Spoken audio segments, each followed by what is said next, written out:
being here. My name is Danny Nierenberg. I'm president and co-founder of Food Tank. For those of you who don't know, Food Tank is a research and advocacy organization really devoted to highlighting stories of hope and success in food and agriculture systems around the globe. And we do this with the aim to inspire, motivate, and ultimately activate positive transformation in how we produce and consume food. I couldn't be more excited about this panel. This is what I've been waiting for all of COP. So we're going to go ahead and get started. And I think it's no surprise to say that our food and agriculture systems are nothing without the farmers behind them. And through the work that I do and the conversations that I've been able to have with farmers around the world, I've learned how knowledgeable, creative, determined, and excited they are to be farming. And I've also learned that they hold the answer to some of our most pressing environmental and social problems. So in this session, we're going to talk about farmer-led innovation and how it's helping to drive the transition toward more just, more equitable, and more sustainable food systems from Brazil to Australia. So we have a great panel planned. I'm going to go ahead and introduce everyone. And I also want to leave plenty of time for Q&A. It'll fill up eventually in here. It's the middle of the day, everyone's very hot, so we'll try to keep the energy going as much as possible. So I'm excited to introduce Michael Taylor, who is a sixth-generation merino wool and livestock farmer based on the New England tablelands of New South Wales, Australia. Give him a round of applause. Thank you.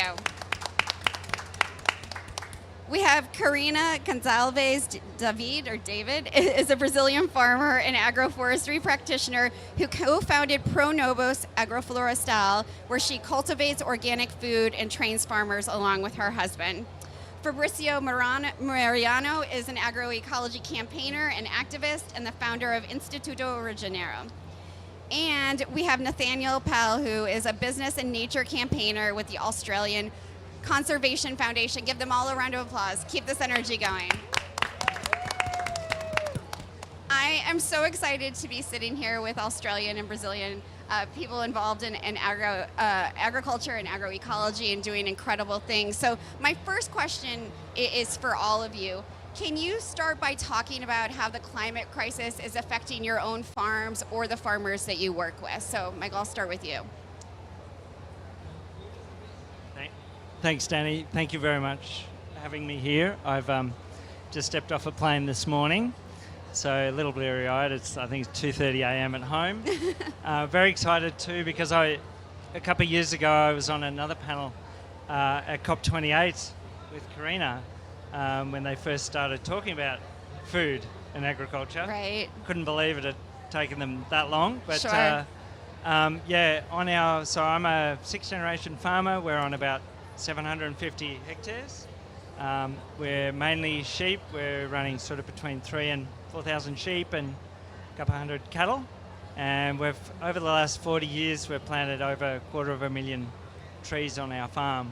And I'm in an area that was developed very early on by graziers. And unfortunately, we didn't realise the damage we were doing to the landscape. Sure.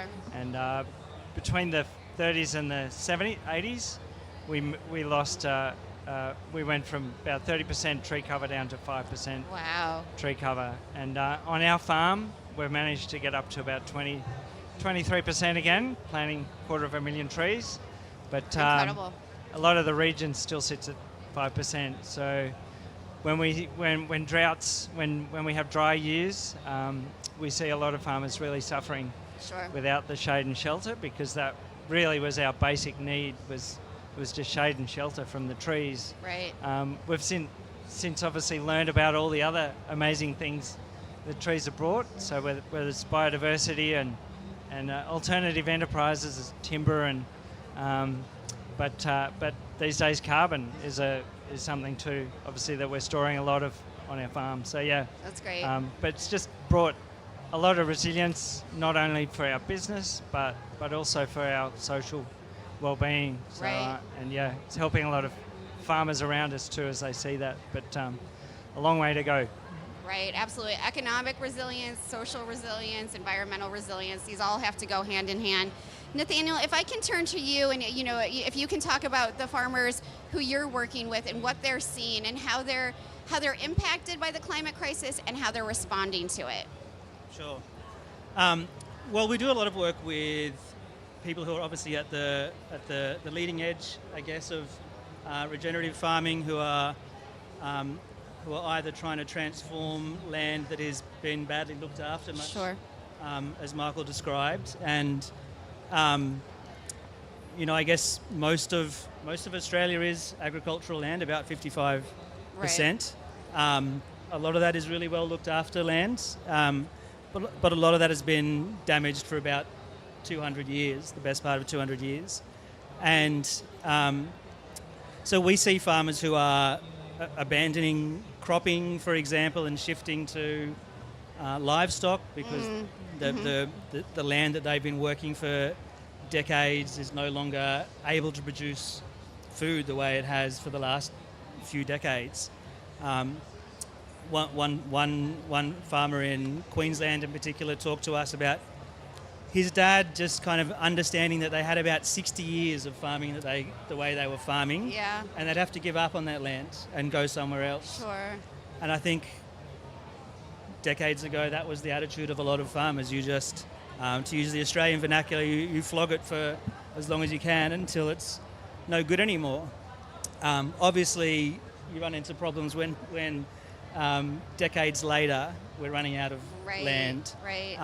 and that damage has been done, and so now it's up to new generations to repair that. Right. And I've met an amazing farmer, a Bundjalung woman, Indigenous woman from close to where I live, who talks about unfarming the land that she's on, using her traditional knowledge about how to look after and appreciate country, and when you look after it, then you can take from it. Sure. And so a lot of people are learning themselves. Michael's family's learning planting trees restores the land. There are plenty of First Nations people in Australia whose knowledge isn't being incorporated into the way we farm in Australia and should be. So, yeah, look, we see lots of hope, a lot of past damage that we need to grapple with and not pretend isn't there either. But a lot of hope in the way people are doing things. Absolutely, and it's so exciting to see that agriculture doesn't have to be just extractive. It can be resilient. You can learn by going back and learning from those traditional and Indigenous practices and really incorporate them now. That's right. And look, we're a conservation organisation and a campaigning organisation, and we are often criticising the agriculture sector and the way things have been done. We find ourselves in this kind of negative space, but we try and talk about the fact that 55% of the landscape in Australia is managed by farmers means that they have a much bigger opportunity than anyone, bigger than we could do through public conservation, bigger than what governments can do through national parks. Restoring ecosystems on farmland while producing food is the absolute biggest opportunity we have to keep people fed and restore what's been damaged in the past and meet our climate and our biodiversity obligations. Absolutely. And I think you made a really great point that we can talk about later, this need to not villainize farmers because they've been demonized for so long. How do we sort of change that paradigm? Karina, if I can turn to you, one of the things that you do so effectively is, you're responding to the climate crisis by teaching other farmers, really sharing your knowledge. Can you talk about the importance of that peer-to-peer networking and also the south-to-south collaboration that you've been able to do? Sure. So we are doing that farmers to farm knowledge share. But I feel I'm not just teaching, I'm learning too. Sure. It's different way to do that because when you have some, for example, agronomists, some technical people that come to teach us, it's good. We can do lots of things together, but it's different when some farmers come to teach you. You know, it's more. I can't say it's a classroom, for example. For me, it's a interchange. Right. So you go to teach, but you learn too. So this way we are doing teaching and learning from farmers to farmers knowledge share. It's a really nice experience because once we can share what we are doing in the ground. Second, we can create and empower this network. Sure. So you see you are not alone. and you see different perspectives, different realities, and teach and doing this work, knowledge share farmers to farmer, is in teaching what I'm doing the ground, that is agroforestry system.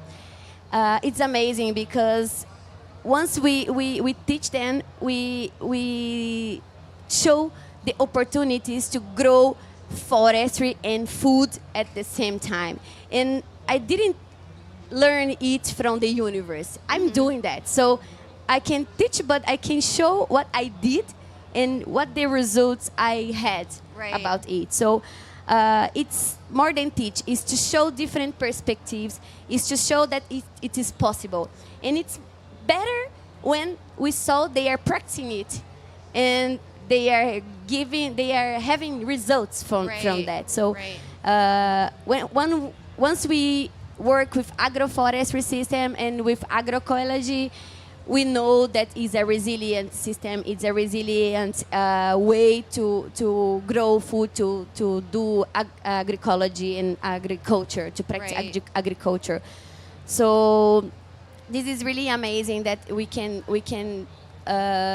continue producing food, but in a different way that we are doing in Brazil, for example, that we are producing commodities, not food. So teaching people how to produce food to feed people, to feed soil, to feed planet. It's amazing. It's a really nice experience. Yeah, I'm loving doing that. Absolutely. Teaching and learning, yes. Teaching and learning and building that hope and that trust that is necessary. And you were telling me earlier about the work that you've been doing with farmers in sub-Saharan Africa. Can you talk a little bit about what you've learned from them? Yes. So we've been in Kenya and in Tanzania doing this knowledge share, farmer to farmer, how to grow shiitake mushroom on logs. And I learned a lot, you know. I learned that, you know, it's not so common to see people eating mushroom in Africa and even in Brazil.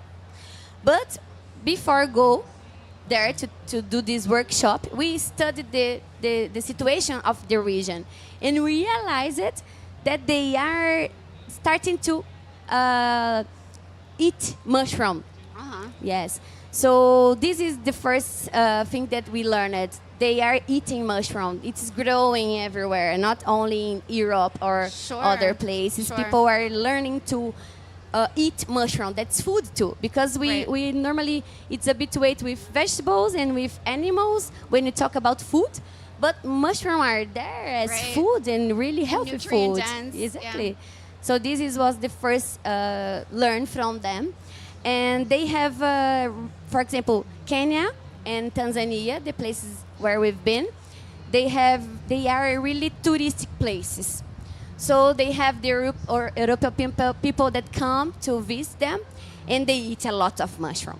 Yes. So once they are harvesting it and selling for these places that buy from them, they can have better income when you compare to vegetable, for example. Absolutely. So it's nice to present this opportunity for them. And one last lesson from that experience is, okay, we are producing shiitake mushroom, we are harvesting and selling the product, but you can have ecotourism from that too. Because who here saw a mushroom growing in a log once in a day? It's not so common. But you see an orange tree. So people become curious to understand and to see how mushroom grow. Yeah. So you have another kind of income. This is amazing. I learned more than that, but I will stay here. Absolutely. It goes back to building that economic resilience, that social resilience that's so necessary. Fabricio, if I can turn to you, how is your Instituto Regenera, helping farmers understand, you know, what the reality is now with the climate crisis and ways that they can move forward and prepare for the climatic changes that are bound to come? Well, we came to understand that co-creation has several other layers when we started working in here. So Instituto Regenera is working with the farmers in the city of Belém and in this region, in the state of Pará, since 2020. Uh, at first, we were mapping where are the places where we access agroecological food, where this food is produced, so which networks they source from. Also, a profile of who's consuming that food. And in the end, also, we had a benchmark, which was a bigger one, a global benchmark on how can we better retail agroecological food, because it seems like, if you have the production, there will be a market, but actually, if you are selling agroecological food, there are so many attributes and so many other possibilities for you to share, even a part of that tourism or exchanges, that it's it is possible to do much more than only selling it. Right. And the thing that I like to say the most is that I used to work in retail for agroecological products, and the thing that I heard the most was, how do I eat it? Which means, how do I cook it? How do I prepare it? Because we have lost several of the food culture we had before, and now we are regaining that. So that was the work before. But, we had the COP announcement in 2023, and that pretty much feels like a tornado coming towards you, and you try to learn to fly during the process. And what we have been doing since 2023 is campaigning for COP30 food to be sourced locally and agroecologically, which so far has reached some successes. So all of the restaurants you see here, they are when they signed the contract to be here, they also signed a clause that says 30% minimum of family farming and agroecological production. And some of these restaurants, they are local, so they decided to have local restaurants, and they are also agroecological networks that decided to be inside COP. So if you go to Restaurante da Sociobil, in the very end of this corridor in here, you might find 100% agroecological food, and also the cheapest the cheapest option we have in here. It's 40 reals, which is roughly $7.50. So, yeah. Congratulations on that. You finally changed food at COP. That deserves a round of applause. Thank you. And there's a great network behind us, so of course, it's a big growth. You don't do this work alone. No one does. You brought up the role that indigenous foods play in the farmer networks that you're working with. Can you talk about sort of that process? Were farmers, were they initially like, oh, no one's going to eat those traditional foods and reluctant, or were they excited to begin, that process of growing them again? We actually found more people reluctant in terms of, can these people really feed 50,000 people? And that's actually a false question. I mean, we have since 2006 terms of law in Brazil that apply for school meals, for instance, and we have 30% of prioritization for every school meal in the country. So we definitely can do that. The thing is, business as usual does not operate this way. So what the work was more about, as we have the privilege to be in a democracy now in COP, which everyone following COPs know that it's not the rule. We had the possibility to reach to national councils and demand them to make proper recommendations. And in these recommendations, they said, look, we prioritize family farming every day. We also have an amazing nutritious guide that works for more than 10 years. We have other policies that apply every day. So why not doing at COP? So it's kind of teaching that it's possible. So all of a sudden, it is possible. And we are feeling now what is having a proper nutritious food inside COP. Not exactly the rule in the last COPs, right? And shining such a big spotlight. So congratulations again. Michael, if I can turn back to you, I spoke a little bit about how farmers are often demonized, and that's so true for livestock farmers. They are demonized for the climate crisis, etc. But the regenerative practices that you're using on the land that you farm are very different. And I'm wondering if you can talk about them and really help people understand that livestock farming can be good for the planet. Thanks. Yeah, I think when I moved back to the farm in 2004, yeah, you can hear that. I definitely questioned everything that we were doing on the farm. I already had a significant imposter syndrome, having been away, living in the city Right. for nearly 10 years. So coming back to, a rural community, and everybody kind of knew where I'd been and what I'd been up to. Sure.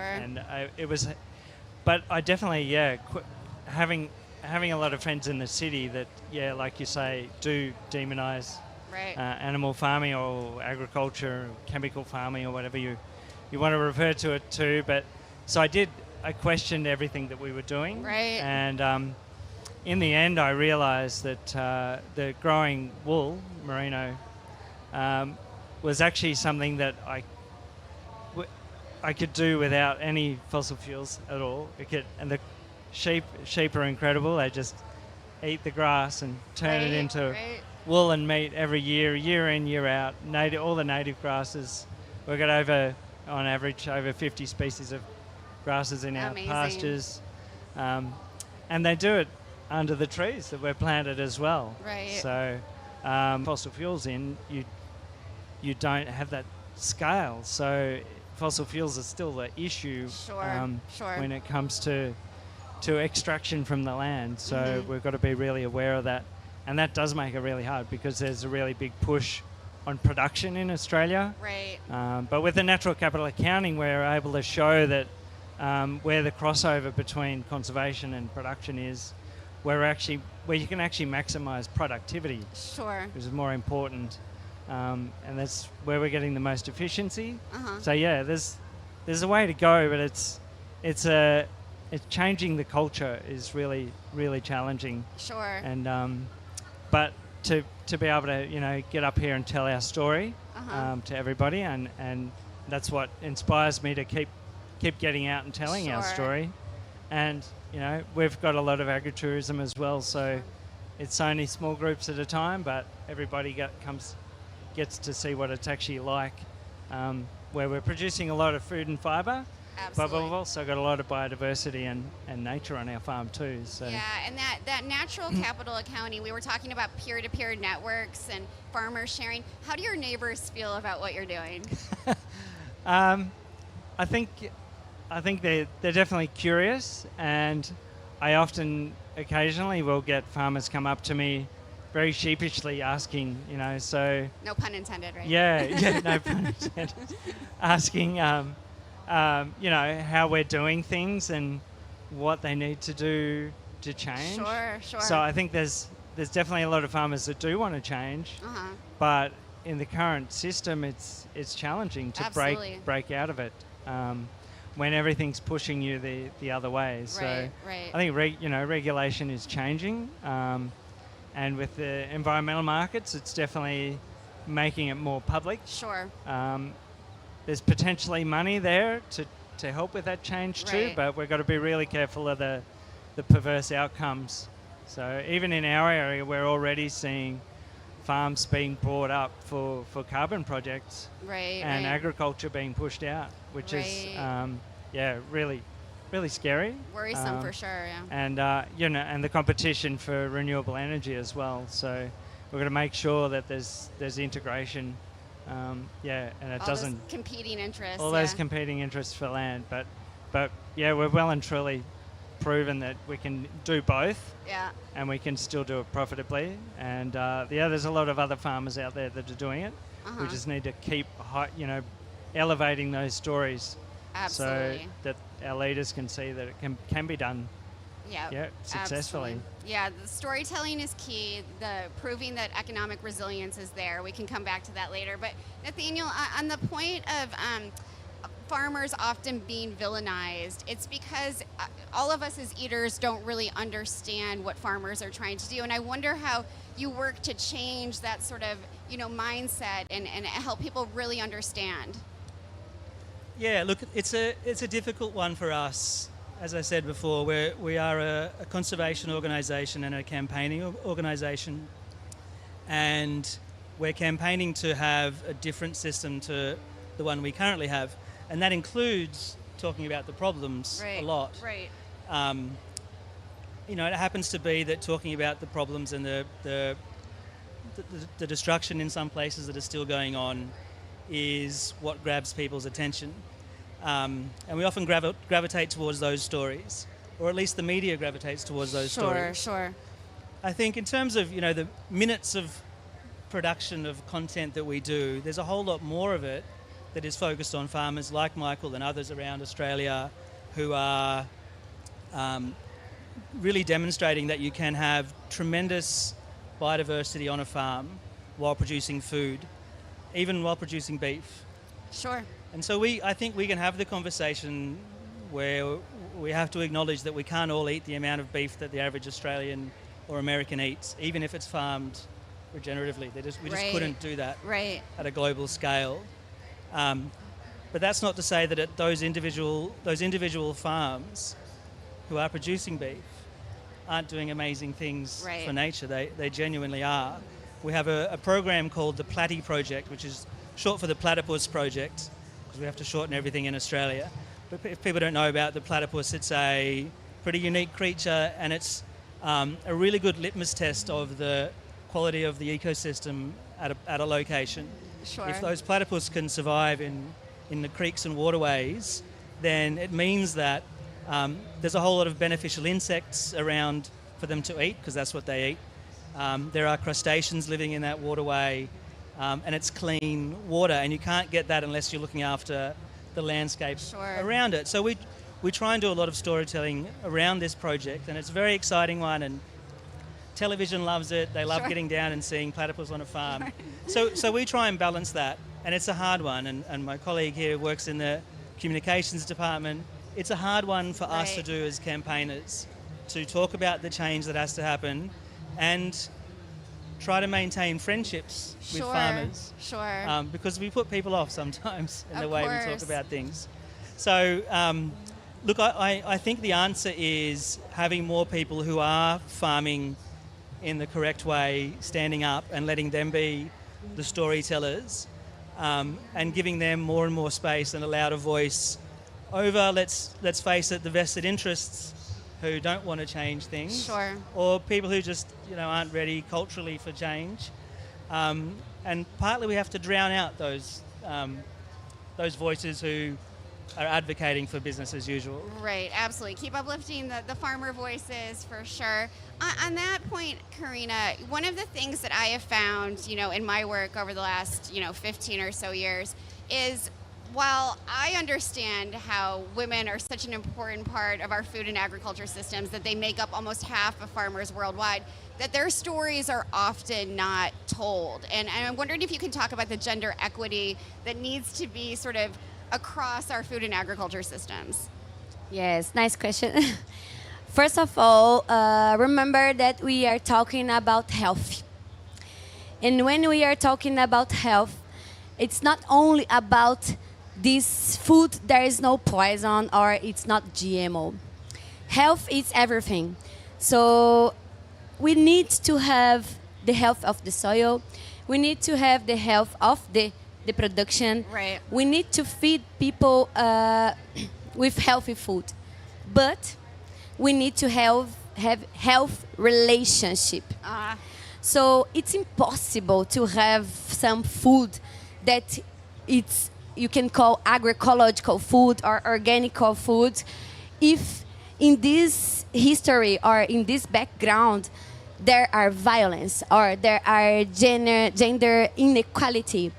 So we say in our network, Rede Ecovida network, that without feminists, there is no agroecology. Absolutely. So we can't do agroecology if we are not feminists too. But it's not only for women, it's for everyone. Right. Yeah, because everyone have this whole. But it's true.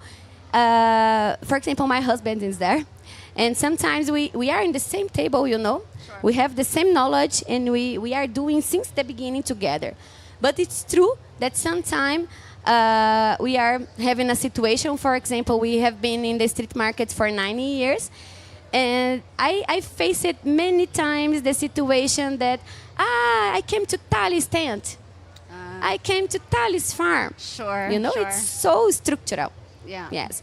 And then I try to be patient and to make they understand that it's not Tali's farm. It's Pronobi's farm. It's our farm together. We are doing it since the first day together. Right. Sometimes when you will go to teach someone, some farmer, being a woman, it's true that we face some challenges because you need to prove that you can. You need to Right. prove that you know. You know, it's take our energy. But I be part of this Rede Ecovida network make me feel more strong because I'm with other women talking about gender. Right. So we have workshops, for example, talking about this agenda that I told, that without agroecology, without feminists, there is no agroecology. So once we are together doing this workshop, having this conversation with the men in the room, Right, of you course, know, yeah. and then we did different kinds of workshop, and in our network, the gender agenda is growing, and the people are understanding that it's impossible to have agroecology without feminists, without gender equality. Absolutely. Women are not just farmers' wives, they are actually farmers. Exactly. I wonder how, you work in different parts of the world. How does that message resonate that there can't be agroecology without feminism? How does it resonate with farmers in different parts of the world? It's depend, I've been participating in some trainings talking about it. So first of all, we need to listen, to understand the culture of the place, and then find a strategy to talk Right. about it. Right. Otherwise, they will be close to listen for you. So talking about gender in different cultures, different places, make me understand that probably many people are open to understand it better, but sometimes there is no opportunity to talk about that because Right. it's structural. Sure. So first of all is understand. Second, it's talking about it in different ways. So it's depend of the reality, but it's true that once we are in agroecology movement, people are open Right. to understand. But it's true that even inside agroecology movement, we have to face some challenges, Sure. about gender. Yeah. Yes. There's a long way to go, unfortunately. Yes, and Yeah. we need to be together, everyone. Yes, Absolutely. otherwise, it's more difficult for us as women. Yes. For sure. Fabricio, we've been talking a lot about storytelling, communicating, and how important that is. And I wonder how you see communication as an opportunity to expand market opportunities for regenerative agriculture products. Perfect. I will get back to your first question and connect it with this one because you asked specifically about indigenous people's food, and you were just mentioning the role of women specifically as farmers. And yesterday we were together in this panel with Carlos Nobre, which is one of our great scientists of climate in Brazil. And he was mentioning that several of the species that come from the Amazon, so manioc, I don't know all of the words in English, but acai, Brazilian nuts, most of them were actually planted, harvested by women. So men in the indigenous communities in the Amazon, most of them are going to go for hunting, fishing, and women were at first the farmers and the scientists. Right, so right. They are the ones that help us keep these species domesticated now. And several markets exist today because of their work.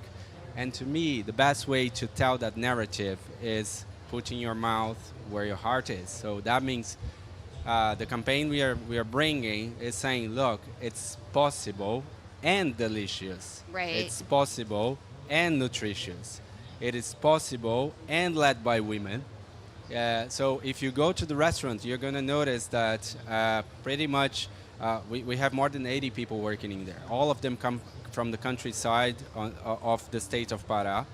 And all of them are women, which you can find in their everyday lives, preparing their foods and bringing the best usage we have of true food. I mean, things Right. that you really plant and harvest and they are gonna be. You're gonna meet them in there, and they are serving our food in here. I mean, I really.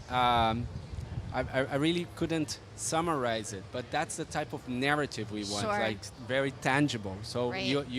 you hardly forget the experience of food you have at COPS. Right. So if that's a starting point. Wow, maybe we can influence one or two negotiators by that. Absolutely. And so that's more or less the idea of the project. The way to people's minds is through their stomach in so many ways, and it's so interesting that women have been safeguarding biodiversity. They've been nutritional gatekeepers, but you brought up something very important. None of this works. Regenerative agriculture doesn't work unless it's delicious, unless people want to eat it. I'm wondering if you can comment on that, because the foods that we've tried here at COP have been delicious and nutritious and wonderful. Well, we are in a very privileged space for that, because the state of Pará, even inside Brazil, they are really proud of the way they eat. So if you see, for instance, açaí, fish, and manioc, it's not in all of Brazil you will find it. It's especially fresh açaí. It's absolutely different from industrialized açaí you Sure, find in sure. other places. We even have wild and planted açaí. Right. So that's the type of thing that we can actually find everywhere outside the blue zone. So I don't know if you're aware, but in the moment they were selecting the restaurants, there was a document of 140 pages that restaurants had to read to understand how is the operation inside. Wow. And there was one page, only one page, with the prohibition of açaí, tucupi, and maniçoba. You know, they are three of the main cultures of food cultures here from the state of Pará. So again, coming back to the democracy, you know, civil society raised their voices, Sure. and it was less than 24 hours. This page fell off. And the other 140 pages, they were really amazing, because we had, you know, prioritization of local restaurants and even women's led organizations, agroecological ones. So everything else kept on going. So civil society also helps leading the way to say what we want for the best, and it definitely has to be delicious in the end. Absolutely, absolutely. Michael, if I can turn back to you, you were talking about the incredible biodiversity that you're building on your farm, because the sheep are really contributing to that. But what are the programs, and this will be a question for you all, what are the programs and policies that can help make that work, you know, stronger, better, and maybe faster for farmers like yourself? This has actually been my. I've been on a scholarship the last year and a bit, and I've actually been researching the barriers to agroforestry and grazing and cropping areas, because that's where it was talking about. That's where the biggest opportunities are in rebuilding nature, and it's it comes down to, I guess, a couple of things. One of them is that a lot of our programs are very short-sighted or very short-term. A lot of the financing is thinking quite short-term as well. So a lot of the grants aren't for long-term financing. Right. I guess the culture as well. Generally, a lot of farmers are still thinking year to year. You know, they're thinking their crops year to year, and trees, especially in my area, take a lot longer to grow than in a lot of tropical areas. So I'm very jealous of Karina's farm, because Sure. she can grow things so quickly. Sure. But when you've only got 600 mil rainfall and minus 15 degrees Right. frosts during winter, it's quite challenging. So getting farmers in those sort of areas to think really long term and invest a lot of money up front Right. to establish trees on farms or Right. other vegetation. It's for integration of nature. It's quite challenging. It has been one of the exciting things I think about the carbon project. Sure. Is that they are looking at long term. Yep. There's Yeah. long term requirements, but again, we've got to be really aware of the perverse outcomes Right. when it comes to land competition. But I think just education Sure. around the natural capital accounting side of things. we've realised that there's a really big gap in the education, and just ecosystem literacy needs to be supported. Right. So we've been very lucky to have worked with a lot of researchers over the years, and we've learnt a lot of things along the way. But Yeah. it's taken a long while. Sure. And yeah, I'm very lucky. I shout out to all the women at home looking after my wife and my daughter and my sister, all looking after things Yeah. at home. But I think I'd also like to shout out to ACF, because it was actually the land care movement in Australia that there was the Conservation Foundation and the National Farmers Federation came together back in '89, led to the largest ever grassroots driven land change, Sure. land use, land care management program in the world. Land care is in over 20 different countries around the world now, but that was instrumental in driving our story, Sure. and it's helped a lot of other farmers along the way too. So I Absolutely. think pushing those grassroots programs for education and support, Uh-huh. definitely. So you mentioned long-term planning, which is essential for all of this, and you mentioned your daughter, and we spoke about your kids before. Do you think young farmers understand this maybe better than your generation? That, not that you're not young, but that this up-and-coming generation understands this need for long-term planning, for education, for resilience building? They do, but I think a lot of young farmers see the financial strain that their current Right. parents are under, and they're like, why would I want to put myself through that? Right. I was very lucky that my parents had done a fair bit of the hard yards, and I was coming back to a really nice place. Mm-hmm. So, and a lot of the young farmers I know that are quite inspired to come back are often coming back for the nature or Right. the landscape or something about their farm that is linked to nature. Sure. And that space. So, we often do put it forward as a way of encouraging the next generation to come along, and you do see a lot of conflict too between in succession Sure. between the older generation that are stuck in production only, and younger farmers that are desperate to see more trees planted back on their place. Absolutely. So supporting those young farmers is important, but it's definitely important in the succession and bringing young farmers back. Sure. So I don't know what my kids will do, but I do know that they've all said they'd like to come back, and I That's think it's great. because of the nice place that we've created, Sure. rather than the money that they would make. So because Yeah. they could easily probably do better elsewhere, but Sure. but yeah, there's You've a said lot of such a- other values that Right. obviously, like I said, that's what brought me back. I Sure. had background in engineering. I probably could have been making a lot more, but I don't know whether my head would be in the same place. Absolutely. You're So, such yeah. such a great example for your kids. Karina, I'm hoping you can comment on this the reality that has to happen, that young farmers need to be able to be interested in farming, that farming needs to be cool, that it's something that they feel good about both mentally and economically. Can you talk about how the work you're doing helps maybe encourage that? So you touched a really important point. Farming for young people need to be interesting, because here, I don't know everywhere, but here in Brazil, years ago, the farmers listen a lot that to become someone in life, they need to go to city. So it means what? If you are at the farm, you are in nothing. So they believe in that. That to become someone in life, you need to go to the city.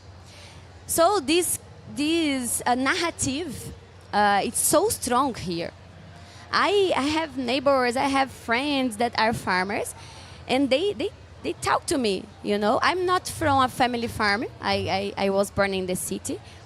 But they say to me, their parents stimulate sometimes they to go to the city to have incomes. So to support the young people to stay in the land, it needs to be interesting. So what Right. we need to do to show the opportunities, you know, to show that it's possible to have a nice place like Michael Right, was right. mentioned. Like I feel in my house, like I feel in my farm. I love my farm. I feel a nice place, and I have incomes, you know, because otherwise we can talk about agroecology, we can talk about agroforestry in a romantic perspective. But in the end of the month, the bill will arrive and we need to pay it. And it's not only about survive. Right.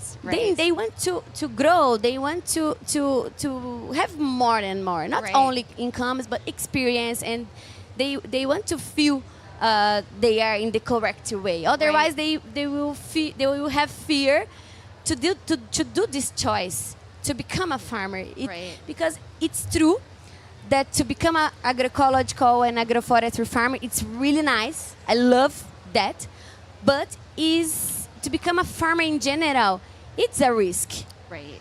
Even now with this climate change, you know, because you put your energy, you do your work, you grow your food, and tomorrow something can happen, and you can lose everything. And then the next day, who will help you? Right. We watched a video in the last panel about Rio Grande do Sul disaster, and one farmer was saying like, I'm living in a dangerous area, so the governmental say you need to move from here. And then where Right, right. where he's going, where Right. this family are going to? So it's a risk, you know. It's a really risky work to become a farmer. So I think to encourage young people to become a farmer or to stay in the land, for example, me, if I am sure that everything I will grow, I will sell, or if a disaster come, I will have my income about the energy that I put at that, Right. I'm more relaxed and more stimulated to do that. Sure. But if I'm doing this work, put my energy growing food, and a disaster come and no one can do nothing for me, how can I stay there? How can I feel? How can I feel that it's a good option? Right. You know. Right. Absolutely. Yes. So Fabricio and Nathaniel, on this point of risk and de-risking, what are ways that we can help young farmers, other farmers, mid-career farmers, really find ways to de-risk so that they can be involved in regenerative agriculture and also make an income? So, Okay. Well, everyday work apart from COP for us is about opening new paths of markets to farmers, and that's basically the risking. So we came to understand, for instance, with the purchases that were going to happen at COPs, that the conversation with the banks were very different. So how can you actually show them that there will be a guarantee of the purchases? And what we do here in Brazil is help shaping the implementation of PENAI. PENAI is a national program of school meals, and it has been prioritizing family farming since 2006, and it has a premium for agroecology. But there is a process inside family farming which is transitioning to agroecology. So Right. next year we are working with the Rockefeller Foundation here with 70 families in this region, in 4 cities, in this transition, because they are already feeding children in the school. right. But in the end of the process, we aim to have agroecological farmers feeding these students. So what I'm trying to say, if you guarantee that through the process they are not at extreme risk, because you're changing the way you're planting, harvesting, and so on, and also that you have guaranteed in the end of the process that what you produce is going to the right direction and going Right. to be fairly priced. So You need that confidence. Nathaniel. Yeah, look, it is a really difficult question. I think whether they're young or halfway through their farming Sure. career, if somebody wants to embark on a project where they change their system of farming from a harmful, high productivity, say in good years, operation to one that is stable, more friendly to nature, more resilient during times of drought and so forth. It's a risk. It costs money. It takes investment to measure what you're doing in terms of Right. natural capital measurement, and then you need access to markets so that people can buy the regeneratively grown food that you're producing. And as it currently stands in Australia, we have a couple of big traders and a couple of big meat processors that process most of the food, and they will refuse to process small amounts of Right, livestock and keep the name of the farmer who produced it. Right. They just want to produce stuff fast at commodity level for the supermarkets that's undifferentiated. And so if you're if you're not a regenerative farmer yet, but you want to be, then you see that there's very little recognition out in the market for the work that Right. farmers doing things Right. better get. And so I think there's something has to change at the level of regulation of the Yeah. big traders and the Yeah. big meat processors and so forth. In parts of Australia, it's a government problem where people want to set up a micro abattoir to process only for the regenerative farmers. And they have all these bureaucratic hurdles to get through. Right. So there's I think what at a very high level, what needs to change is the goal setting, and the goals need to be about making sure that whatever system we have supports a diversity of farm operations, that is removing concentration in the Yeah. the middle players that control who gets to sell what and where. And I think as soon as you open that system up more, then younger farmers, Right. older farmers, whoever it is that want to take those sorts of risks, Yeah. can feel confident that they'll be able to get their product to market. Yeah, that goal setting is key, and then that's what leads to better regulations and policies and programs from governments all over the world. We only have a few minutes left, and what I've been trying to do with the panels here at COP is ask each of you, we've heard about how the food has changed at COP, how women have a bigger voice in food and agriculture systems across the globe, that we're not demonizing livestock farmers in the way that we used to. How do we keep that momentum going from now until COP next year? Michael. How do we keep? Well, something that's missing from this COP is much acknowledgement of the issues in the textile industry. So, Yeah. I think as a ultrafine merino producer, that's always been our number one product. Right. But I don't know, 5-6 years ago, I probably realised that I'm actually a bigger food producer. So I've been pushing it really hard to get the recognition that food and fibre always go together. Sure. We're also obviously growing a lot of trees, and we're harvesting those trees for timber as well. So we're producing a lot of food, but we're also producing a lot of fibre. Right. And it's that integration that's really important. And we're seeing that. We're seeing a lot of emphasis on food, but I think we need to keep focusing on the integration Yep. of all that natural production, integration of nature and agriculture. So there's a lot of cotton producers in Australia that are starting to integrate nature in their operations Right. too, and have reduced water usage and have reduced chemical usage, but they're still not recognised as food producers. Right. But yeah, so I think if we can keep pushing for that integration, we'll keep adding interest, and we'll not, exclude a lot of the Right. farmers out there that Right. are doing, and getting more farmers here would be a good start. Absolutely. So, yeah, I Bringing think more that would- people together. Yep, Who are trying to do the right making thing. more opportunities for farmers to come and tell their stories at these events. So, because Yes. it's a long way to It is get a here. long way. and We're changing, expensive, though. yeah. It's a long way, though. Nathaniel. Yeah, well, look, we don't know who's going to be the host of the next COP yet. So, I mean, we're here as the Australian Conservation Foundation is here. We come to COPs anyway. Australia's a big and important country when it comes to fossil fuels, and could be a very important country as a potential COP president. And I think it's amazing to see how much energy and how many people there are in Brazil around the Action on Food pavilion, for example. I think the conversation around agroecology and different food systems is more advanced here and in Europe than it is in Australia.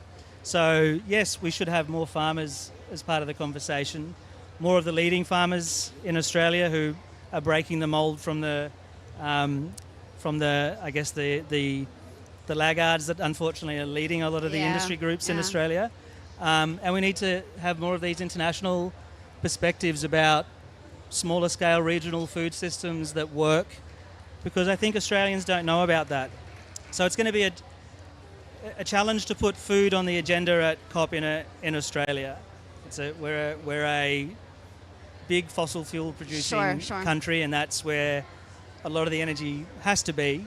But yeah, I would love to see more of these international voices. If the baton is handed over from Brazil to Australia, then I hope Brazilian farmers will also join the discussion as it moves to Australia or to Turkey or to Bonn, wherever it goes. Well, fingers crossed that it's Australia. Karina, thank you, Nathaniel. So for me, I got a pin from Instituto Regenera that says, "Food is serial conversation." Something like that, no? Yeah. Yes. So I'm kind of new at this COP space, but Dubai was my first COP, and I couldn't believe that food system is not in the middle of the conversation. Right. I didn't realize that it's possible, but is. Welcome to the party. Yeah. Yes, yes. So for me, food system, agroecological food system should be in the center of every space. Because if we can talk about mitigation, adaptation, and just transition, it's impossible to talk about that without food system, Sure. So for me, food is something serious.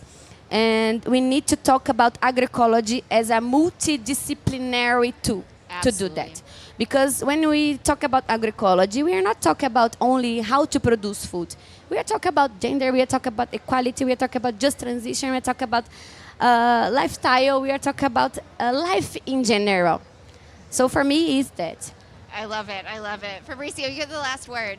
Thank you. I would like to use the opportunity to tell my Australian friends that we've set the bar a little bit higher on the food served. So I really hope you keep it in there and from there up. And I'm very, very curious about listening to what is sustainable production in Australia. I mean, the strategy we applied in here is not necessarily reusable, but we want to know what is already in the ground. So on the spirit of mutirão, which is the word that became a world word now, we definitely need more experiences and implementation. But I mean, clothes, food, everything that we produce from agriculture has to be more tangible. For sure we need the numbers, for sure we need everything else in the narratives, but bring the tangible things. That's what I would like to. Perfect point to end on. Please give these panelists a round of applause. Thank you all so much.